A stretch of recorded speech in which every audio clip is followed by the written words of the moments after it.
Hey there guys, it's Joey and this is my Litha Altar 2014.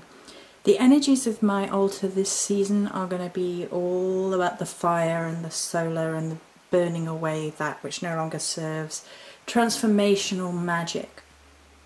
This ties in beautifully to this week's Witchling, which was placed in here, but I've removed it so you can have a better see of the altar.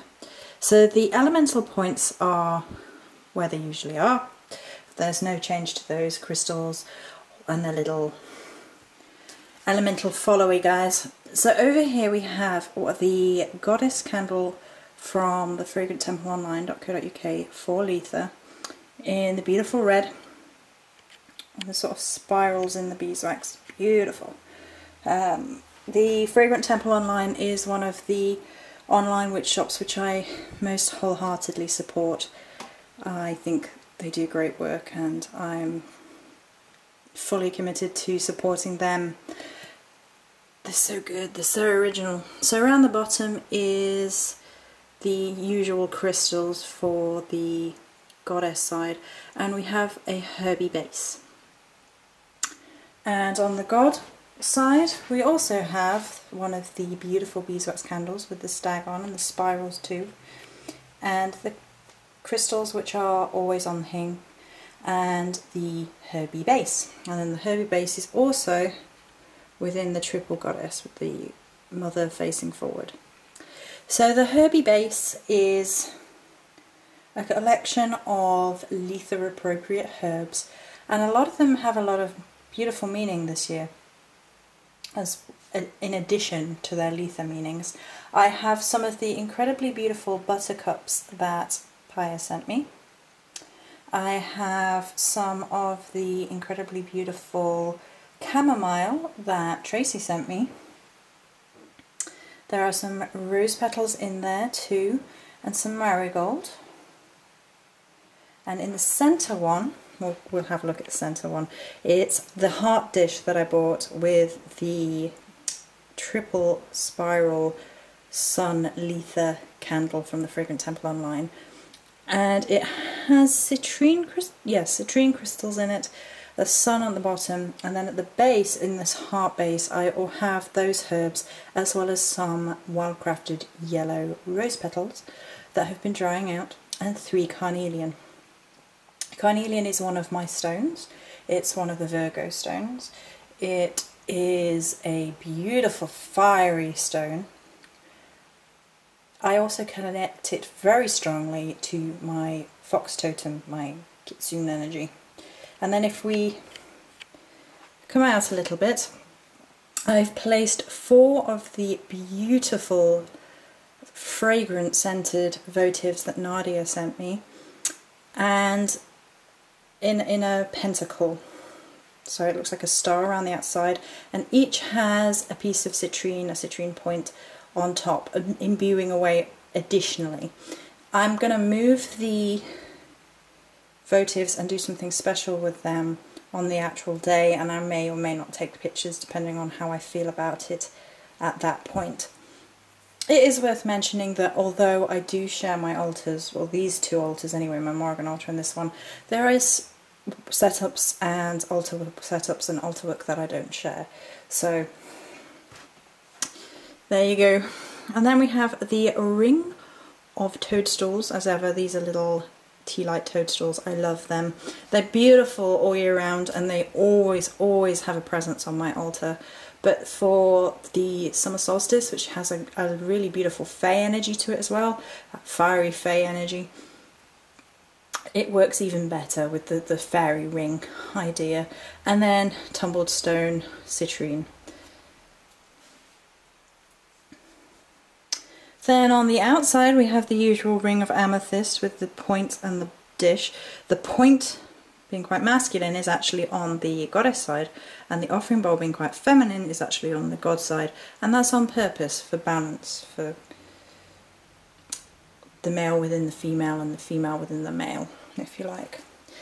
On the soapstone TriQuarter Stone is my Cauldron of Power, along with a beautiful sunstone that Tracy sent me a magnetite lodestone and a labradorite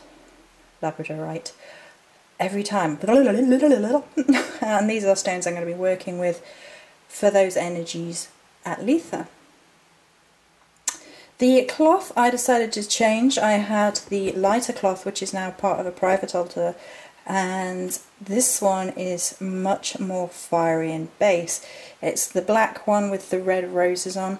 Roses are a-blooming outside, or they are everywhere in the garden right now. And I really like the black and the red. For it does have a Morrigan twist, but also it has that real fiery energy to it. It almost is like the bonfires being lit at night. So the dark sky and then the red flower for that imagery.